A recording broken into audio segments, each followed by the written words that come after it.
Hello, and welcome to the Basic to Bold podcast. I'm your host, Jen Bjornson. I want you to imagine that you type into your GPS and just hit go, right? Click open the app and then just hit go. Now, there's only a few things that can happen. Either one, you just start driving, or two, you're going off of somebody else's destination point, or right, but the concept is it's just confusing. If you don't put in a destination first, if you don't have a clear vision, like the address or the longitude, latitude points, there's just a huge level of confusion as to where are we going, where are we trying to get to, right? It just gets confusing. If you don't know where you're going, you'll just go with where the road goes and you'll just follow the road, or worse off, you'll go where other people steer you. This is exactly like life. In order to get to where you want to go, you've got to know where you're going. And if you don't know where you're going, like most of us, and myself included for many, many years, I was just going along the road, having no idea, no direction for myself. I didn't really put in where I was going. I was just following what everybody else was doing. The problem with that is I very, very quickly found I'd look around and I'm like, I don't like this. I don't want to be here. But yet it did not cross my mind. Oh, because you haven't put in a destination. Know where you are at is where you want to be, because you're not deciding where you want. You're just going with the flow. You're just going with what everybody else is doing. You're just going with what everybody else has a plan for. And so I would just kind of attach myself you got a plan. You seem like you have it together. And the reality is I'd get to a destination and I'm like, I don't like this. I don't want this. And what it got me to think is, okay, great. Here's where you don't want to be. Now, where do you want to be? Where are we going? Where do you want to end up? When you're looking at a GPS destination, that is the first thing they ask you. When you open the app, the first thing they ask you is, where are we going? And in life, that is the first thing you have to start with. Where are we going? Where do I want to end up? And there's so many areas of this. Where do you want to end up in your relationships? Where do you want to end up skill-wise? How do you want to feel about your body? How do you want to feel mindset-wise? Do you want to feel at peace? Do you want to feel happy when you get there? How do you want the skill, what skills and experiences do you want to collect along the way? How would you like to view not just this life, but afterlife, right? Is there an afterlife? Is there not an afterlife? There's so many areas that we can look into. But the reality is, as you dive into them, you have to come up with, where are we going? Because if you don't come up with it, somebody else will. Now, once I figured out, I needed a dream, I needed a goal, I needed a destination, I got really hung up on okay, where are we going in 5 years? Where do we need to be? The thought of having an exact plan just really kind of tripped me up. And one I actually realized is most people, they have kind of an idea. They don't actually have a set destination. They just kind of have an idea. And then as you go along the road and as you're figuring it out to this destination, I'm going to put in air quotes, destination, you start to refine it. And so you may not have exactly this pinpoint destination figured out, but you kind of have a very general picture. So as an example, let's say you're I am living in desert. I'm not enjoying desert. I would like to try the ocean.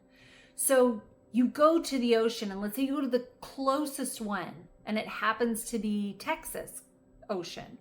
And you start looking around and you're okay, now I'm at the ocean, but I thought it'd be more pristine or more this, or I would like more of this. I would now like to do this. So you start refining it. Okay, now we got to the general destination. Now is what you're going to do is you're going to refine it. So the first question you have to ask is, what does success look like for you? Now, typically in the society that we live in, most people, when you say success, they immediately go to wealth, they go to fame, they go to some form of status of like finances, right? Oh, that person has a yacht. They're obviously successful. But what I want you to start doing is I want you to start thinking in all the different areas, because just because somebody is wealthy, are they successful? Okay, they're successful in finances, but are they successful in their relationships? Are they successful in their mindset? Are they happy? Right? Now you could go look at somebody who's happy, but they aren't really wealthy. Is that happiness? And what it boils down to is, if you take the areas of mindset, relationships, your health, your finances, right? Just those 4 areas. If you took those 4 areas and you started narrowing down, what does that actually look like? What is my purpose? What is my passion? What just wakes me up in the morning? So I'm so excited that I could have money, I could not have money, and I'd be so driven. And then it's like, okay, well, am I contributing? Is there a bigger purpose for me to be here? Like, do I have good relationships, and are people excited for me when I walk in the door or when I tell them some news? Are they excited with me, right? And I want you to just pick one area that you kind of have noticed that you probably need some work in. And you don't need to have this huge audacious goal. What you actually need to do is just do better today than you were yesterday. The goal is not you versus somebody else. The goal is not me versus like Jeff Bezos, right? That's not the goal. The goal is me versus me yesterday. Am I better a little bit in my relationships? Am I better a little bit? Have I moved the needle just a little bit? So right after high school, I was able to go on this semester at sea, and part of it is where we actually got to drive this really huge decommissioned ship. And part of that, we all got to not test drive it, but we all got to like drive the boat. And what was interesting is we had a line that we had to stay at. And of course, it started to go a little past the line, and I cranked the wheel, right? And then it went way over past the line. So again, I cranked the wheel back. Finally, this guy was super kind. He comes out and he is like, "Who is driving this ship?" And I was like, "That's me." Okay. And they had to explain to me that you have to take really slow. They're like, it's kind of like a car where you have to take really slow movements back. And you do try to keep it on the line, but like, it's okay if it goes over a little bit. And the idea is that if you were to crank it and you were to hold it there, I would basically capsize the boat. Like, it would just turn over. So they're like, that's not going to work. These huge shifts are not going to work. You have to do really tiny shifts. And then once you notice you're overcorrecting, now you need to bring it back just a little bit more. And once I got that concept, I was like, oh, okay. And I actually kept it right on the line. Like, they were super impressed. I was super impressed. But the point of the story is that's how life is. You're going to get off course, and the goal is to not totally just shift your way back and like make all this chaos. That causes chaos, and that causes your whole world to shift upside down. What you actually want to do is you want to take these slow movements of like, okay, if my goal is to become healthier, to feel better, okay, that's the goal. I'm not talking about weight. I'm not talking about like diet. I'm just talking about you. I want to feel better. Okay, what's one small move? Maybe I cut out caffeine, or I cut out alcohol, or I cut out sugar, or maybe I just stop eating after a certain period of time at night. These small shifts, right? We don't need to do all of them at once. That's a lot. It's too much. Nobody can sustain it because you're making these huge shifts that now your whole world, like your brain, can't wrap your head around it. And the idea is to make these really small shifts, like just pick one. So for a really long time, I had awful health. Like, I just felt awful all the time. I would get advice from people and they would say, hey, have you worked out? That really gives you endorphins. It's like really great. Well, I would go work out and I would feel awful. It'd put me in bed for like 3 days. So when I started feeling better and when I started getting my health back, I didn't go hit the gym for 5 hours. That doesn't make any sense because that would just send me back in bed. What I did is I took 5 minutes and I went for a walk. And then it bumped up to like 10 minutes. And then it bumped up to even more time. And once you start getting your stamina for other things, then I was able to lift weights and then I was able to do more workouts. But I slowly had to build it up.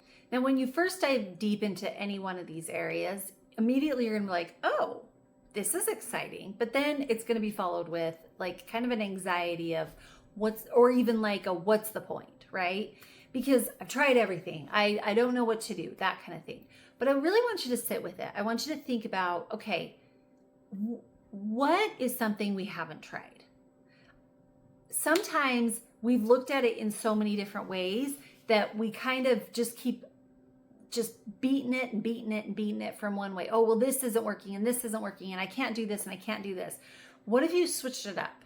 What if you looked at only you? Let's say you're working on your relationship. What if you worked only you? What if you worked on your attitude? Don't worry about your partners. Don't worry about what they say. Don't worry about how they're acting or if they're contributing or not contributing. What if you only thought of you and your responses? What would that look like?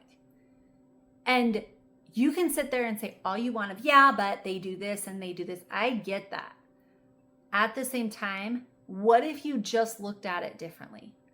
And that right there sometimes is super hard. And we want to go to the easy ones, right? Like maybe if you're great at making money, you want to dig deep and you want to be, I'm not going to work on my relationship. I'm going to go harder in my finances. I'm good at that. I'm good at sales. I can talk to people. I can sell anything to anybody. Great. But your relationship is really struggling right now. It's easier to focus on your finances because you're good at it rather than focusing on your relationship because that's the struggle. So I want to challenge you in picking something that's not the easiest, that maybe you have harped on, and I want you to try and look at it a different way. I want you to try not just find appreciation for it, but I want you to find what is your problem in that area. Not everybody else's problem. And I'm not saying you're the only problem. I get it. Other people are involved. But what is your responsibility? What is your part in it? Maybe that person is confrontational and you guys fight all the time, but you have a part in it somewhere. Whether you're passive aggressive, whether you're just passive, whether you're just full-blown aggressive, what is your part in it? And try to change that little part. Even if you just don't argue, you don't have to agree, but you don't argue. What would that look like? What would it look like if the person who you full-blown do not agree with and you say, you don't agree with them, but what would it look like if you didn't argue with them? That's a whole interesting concept, right? How do you have a conversation with somebody that you don't agree with them, but you don't argue with them? What would you say? How would you say that? That you're not going to disagree. You're not going to argue with them. You're just going to hear them. And you're going to just have the conversation with no response. You have to give a response, but you can't give a negative response. How do you do that? That takes some skill and takes some thought. And it makes you look at what is it that's you're being triggered. And if the other person is fighting with you, that's a whole other thing. Fine. But how do you not fight with that person?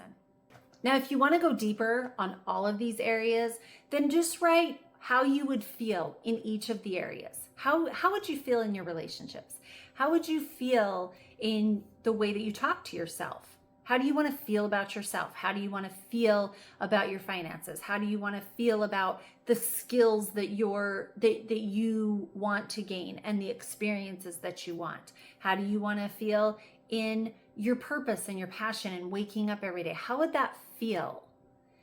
And this is going to take you into a deeper meaning. And a lot of times is what we do is we go into what we don't want. We go into, well, I don't want this, I don't want that.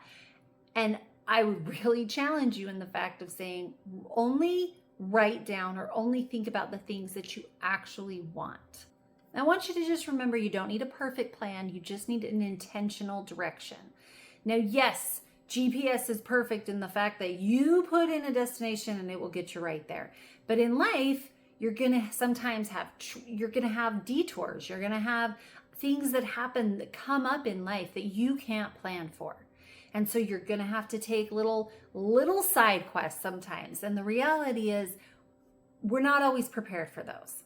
So if you get an intentional direction, oftentimes is what happens is you think you're heading one way and then you start to revise it and you recognize, you know what, that wasn't exactly where I wanted to go. And you just shift it just a little bit. And that's okay. That's okay. Like nobody, I guarantee you, the marriage that you start with, year one, 20 years down the road, 30 years down the road, 40 years down the road, it's completely different than what you thought. Because people change, because you change, your partner changes, and now you're figuring out how to change together. And you're also looking at each other going, oh, this isn't what I married. Do I still want to be here? And you have to figure that out. In your business, you're going to start year one and it's going to look a certain way. And then you have to pivot and change, right? We all learned that in COVID. You may have started one business and then you had to pivot and change if you wanted to survive through those times. And that's with everything. As we grow older, in your 20s, you think one way and you're like, this is the right way. And then you learn very, very quickly that you're very naive. That's not the way the world works all the time. And things shift and things change. And that's okay. That's all right. So as long as we get an intentional direction, how do you want to feel? How do you want it to, like, what do you want it to look like? That's good enough. Now, coming from a recovering perfectionist, and I say recovering because it is a process. I want it perfect and I want it perfect yesterday. And I realize how unrealistic that sounds. But that is really how my brain works. And the idea that I need the big picture of how it works right now perfectly, and I want it all set up in A, B, C, D, E, F, all the way down to Z, that's how I want it. And if I can't see it, I don't want to move forward. That's so unrealistic. And you're never going to move anywhere. And then you get bored. And it's a whole process over again. Welcome to my mind. The reality is intentional direction gets you in the general area, and then you can fix it. And then you can figure out what to shift and what to change and what's working and what's not working. But you at least have to start with something. And it could be something so small. I have started with, I just don't want to hate life. I started with that at some point. That was my goal. I don't even care if I'm happy. I just don't want to hate life. And I did. I got to, okay, I don't hate this. Now what's the next step? Oh, let's try happiness. Let's try joy. Let's try peace. Let's try feeling good. So these little steps, you versus you, it's not you versus the rest of the world. And I am a firm believer in there's a level of comparison that's healthy because you can see other people and what they have, and then you can follow that. So there's a framework there. But what I do not subscribe to is jealousy. Because jealousy is you compare yourself to somebody else, but then you think, well, I can't have that. And that is a negative. That's a negative feeling. There's nothing good about that. Because all you've done is you've now created something that you want, but then you've created a roadblock for yourself saying, well, that's never going to happen. And it's just not true. It's an untrue statement. If you're into journaling, make sure you write this down. But I really want to just challenge you, pick one area, and just try to do just a little bit better and increase that. And once you got that down, pick another area. And soon you're going to find that you're now moving forward in an intentional direction, and it's actually really fun. If you would like more information, go to basictobold.com. We have helpful resources to help you work out emotions, if you find yourself that you feel stuck. And until next time, bye.